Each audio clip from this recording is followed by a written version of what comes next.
Vamos falar de Campeonato Brasileiro, então? O Vasco venceu ontem no fechamento da rodada, um jogo recheado de polêmicas, por que não? Um jogo bastante movimentado, 5 gols. E a gente vai ouvir, então, Fernando Diniz falando depois da vitória do Vasco. Vamos lá. O jogo acabou agora e, obviamente, a gente já começa a pensar no Botafogo, de fato. A gente tem que celebrar um pouquinho essa vitória e a gente tem aí 10 dias para o jogo do Botafogo. O time tem oscilado, como você disse, na maior parte do tempo, oscilado mais no resultado que na performance. O Flamengo, por exemplo, passa por isso, mas tem um ótimo elenco. O Vasco não pode se dar esse luxo. Mas eu acho que tem coisas interessantes. O Nuno ontem jogou muito, o Felipe Coutinho foi decisivo mais uma vez. Até ofensivamente o próprio Puma foi bem. Sim, o time conduziu a partida, esteve sempre na frente ou empatando, jogo difícil na Ilha do Retiro, o Sport desesperado, o Leão acuado na toca dele. Mas esse difícil é relativo, né? É difícil pelo desespero do Sport. Mas o Sport tem 10 pontos no campeonato. Não, sim. Mas se você pegar o recorte mais recente, ele é um time diferente do que foi a maior parte do primeiro turno do Campeonato Brasileiro. Lógico, ainda é um time mais frágil do campeonato, tá na lanterna, acho que isso tem que ser considerado. Ele melhorou um pouquinho. Melhorou um pouquinho. Então, assim, eu acho que você tem que... Concordo com o Diniz de valorizar a vitória conquistada, embora a irregularidade. Quando leva o empate do 1-1, o Sport acaba crescendo na partida. Também acho, como o Eugênio colocou, do sufoco ali no final. Mas, no geral, o Vasco acho que foi o time que melhor jogou e mereceu a vitória, até por causa da polêmica de arbitragem. O que eu acho que também eu não sou tão conclusivo agora, porque acho que as movimentações que o Vasco fez agora nos últimos dias, talvez isso possa ajudar o Vasco a ser um pouco mais regular nas partidas. Porque, de fato, o time titular do Vasco, eu acho ele competitivo. É um bom time, só que a falta de profundidade complica demais. Já não tem na Sul-Americana, você só vai ter mais um jogo de Copa do Brasil antes de focar no Brasileiro, e eu só falo um jogo de Copa do Brasil, não tô falando que eu tô eliminando o Vasco, mas a semifinal é depois do final do Brasileiro. Então, independentemente do que aconteça, se passar pelo Botafogo, você só tem um jogo de Copa do Brasil. Vai de novo lá. E aí você vai ter, então assim, você vai ter um pouco mais de respiro, você tem a chegada de Andrés Gomes, Matheus França, o Cauã Barros.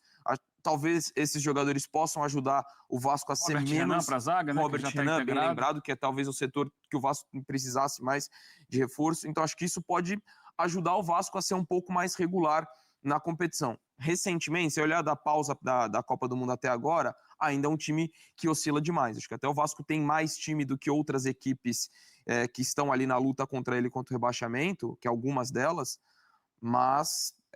esse peso do elenco acaba sendo determinante. O que eu acho que pode ser esperançoso é justamente isso. O fato do calendário dar um respiro pro Vasco em relação ao que tem para disputar e essas movimentações do mercado. Mas ainda assim a situação ela é alarmante. Assim como é para muita gente, que quando a gente olhar a tabela, do 11º para baixo ali, a coisa tá muito aberta. E é aquela história, né? O torcedor vascaíno precisava, por exemplo, de talvez novas peças. Sim, estava pedindo reforço para ver se o time conseguiria até puxar de outros lugares, né? E o time não tá. O torcedor não consegue comemorar. Porque olha para a tabela e ainda se vê numa situação delicada. Mas isso muitos. Isso não é só o Vasco. Pega um pouco isso também, né? O time vence de 6-0, e claro, houve até essa polêmica em relação a é para comemorar, não é para comemorar.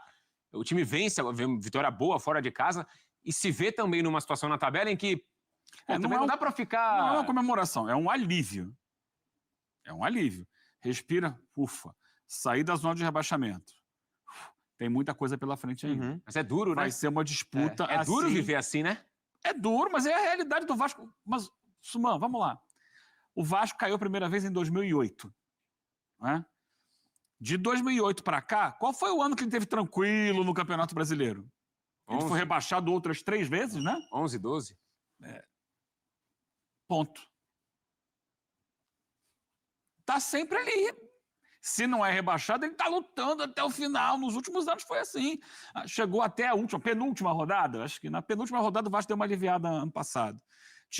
Tava até um pouco mais tranquilo, mas perdeu jogos. Sim. E aí chegou no sufoco no final. Sim. No ano anterior se livrou na última bola, faltando 10 minutos, fez um gol contra o Bragantino em casa, até com o Paulo Henrique, né? E ali se salvou do rebaixamento. Então é uma realidade do clube. Enquanto o Vasco não conseguir se estruturar financeiramente, economicamente, ele vai ficar ali nesse desespero, fugindo por pouco e tem conseguido nos últimos anos, mas não é um time para brigar por nada além disso. Por isso, no início do ano, da temporada lá, quando o Vasco fez a opção, não, prioridade é a Copa Sul-Americana, e começou a poupar jogadores no Campeonato Brasileiro, eu falei, isso é um delírio. É um delírio, esquece o Campeonato da Copa Sul-Americana, foca no Brasileiro para evitar rebaixamento. Então, hoje, talvez estejam fazendo falta alguns pontos que o Vasco meio que, entre aspas, abriu mão. Às vezes um pontinho, contra o Corinthians e Itaquera não ia ganhar, mas se arrumasse um empatezinho, hoje um pontinho é tudo. Sim. E você eventualmente pode segurar um possível adversário também. Exato. Vamos dar uma olhada numa tela curiosa com números do Vasco quando vence jogos sob o comando do Fernando Diniz. As 6 vitórias do Vasco desde a estreia dele, o time fez pelo menos 3 gols. Olha que curioso. A gente está falando sobre regularidade, sobre momentos em que o time vence, depois tropeça. Você imagina que o time possa manter uma boa sequência, por exemplo, contra o Juventude, aí vai mal, e aí depois em casa perde para o Corinthians, vai vencer o jogo na Ilha do Retiro. Enfim, altos e baixos, talvez normal para um time que esteja nessa situação. Estamos falando agora de reforços que possam encorpar o time. Então, acho que tem carências, o elenco tem carências para que isso seja mais efetivo. Então, na opinião de vocês, é o que deveria ser feito? É o que deveria ser feito. O Vasco, olha só, Para fugir do rebaixamento, né? É isso que eu quero antes o Carille. perguntando, né? Carille tem outra ideia de jogo. Uhum. E os problemas eram parecidos. Porque, assim, você pode trocar a ideia de jogo, mas quando você tem um elenco que não vai te dar mais do que aquilo, você vai ficar no mesmo lugar. Então é uma ideia de jogo diferente. É mais legal de ver. Eu gosto mais de ver o Vasco do Diniz do que eu gostava de ver o time do Carille. Mas na prática, os resultados não mudam muito. E são muito parecidos porque é o que o time consegue entregar. Sabe? É isso. Vamos ver se esses reforços eles conseguem encaixar e dar um pouco mais de consistência ao Vasco, fazer com que o Vasco seja um time que não oscile tanto dentro dos jogos. Mas a perspectiva de jogar melhor e mais do que isso, de fugir do rebaixamento e talvez ter um final de temporada mais tranquilo, é uma perspectiva melhor com o Diniz do que era com o Carille, por exemplo, né? Com o Carille não deu certo.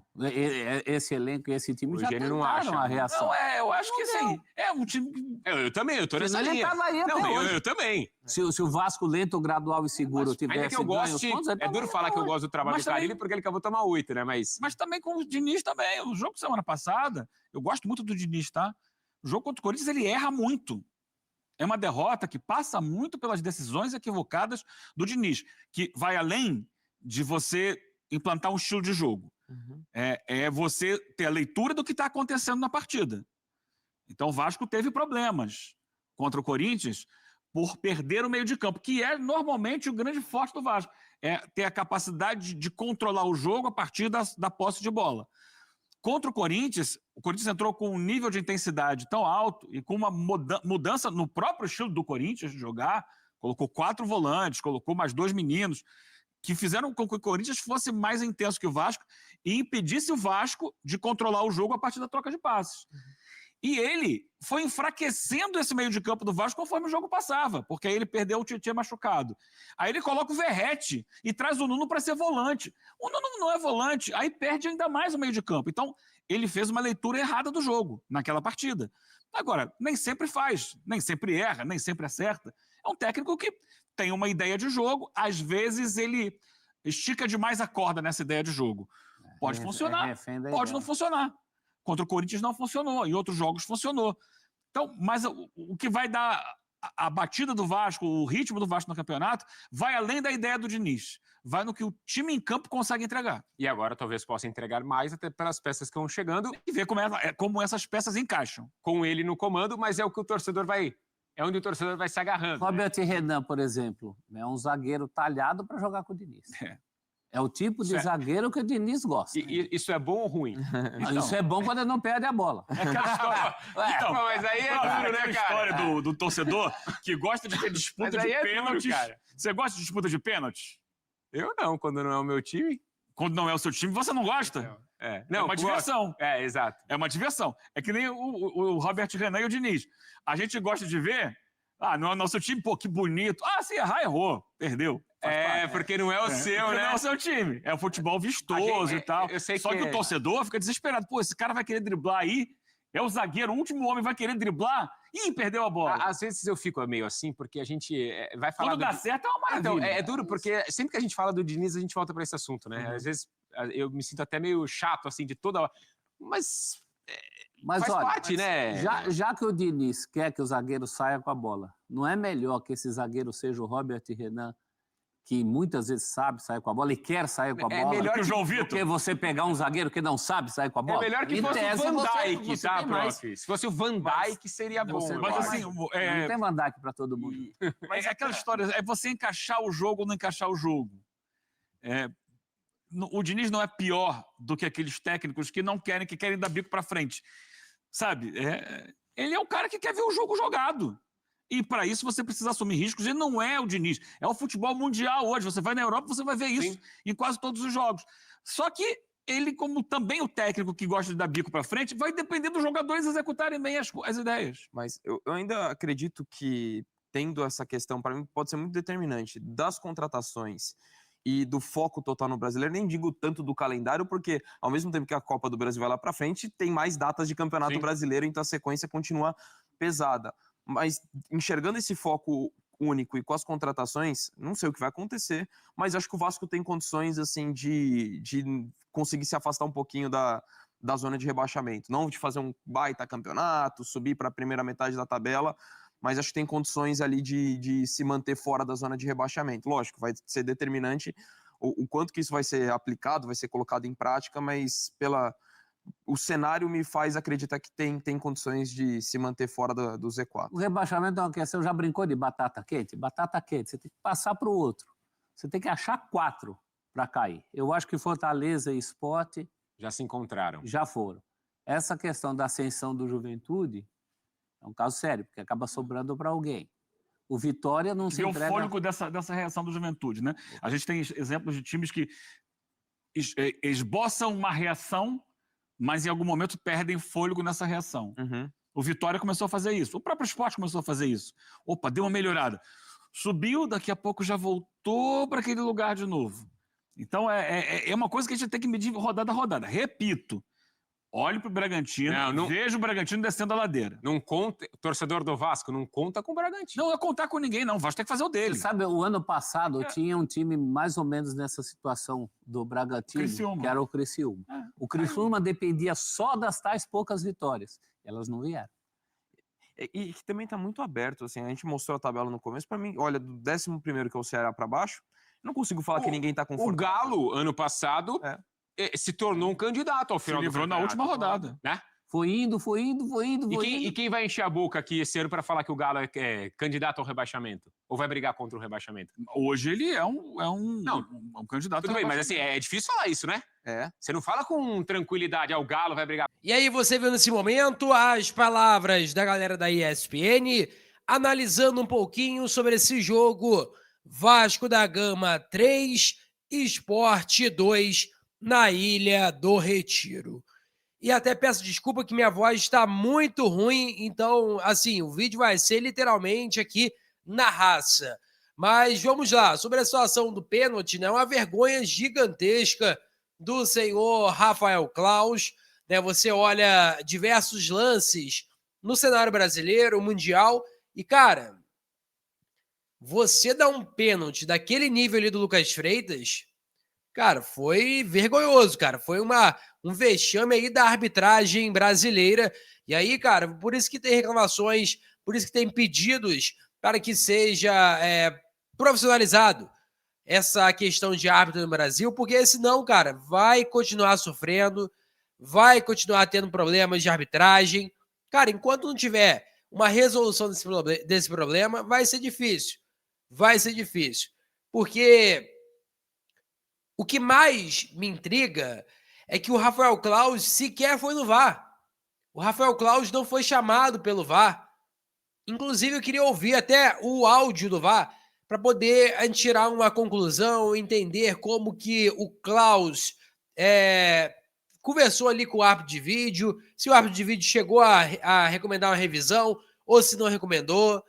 Então, assim, tem que ver tudo isso aí, esperar ver se a CBF vai divulgar esse áudio, porque precisaria ser divulgado, porque a situação foi muito complicada na ilha e escancarado, né? Porque, assim, eu não vou acusar nada, mas, pô, negócio complicado demais e que o Vasco poderia perder pontos preciosos na disputa da parte de baixo da tabela de classificação.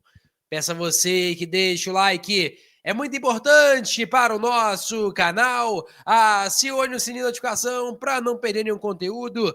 Nossa meta é alcançar o mais rápido possível 60 mil. Eu conto muito com a sua ajuda e também com a sua moral. Vou ficando por aqui, velho. Tamo junto. E é nóis! Fui!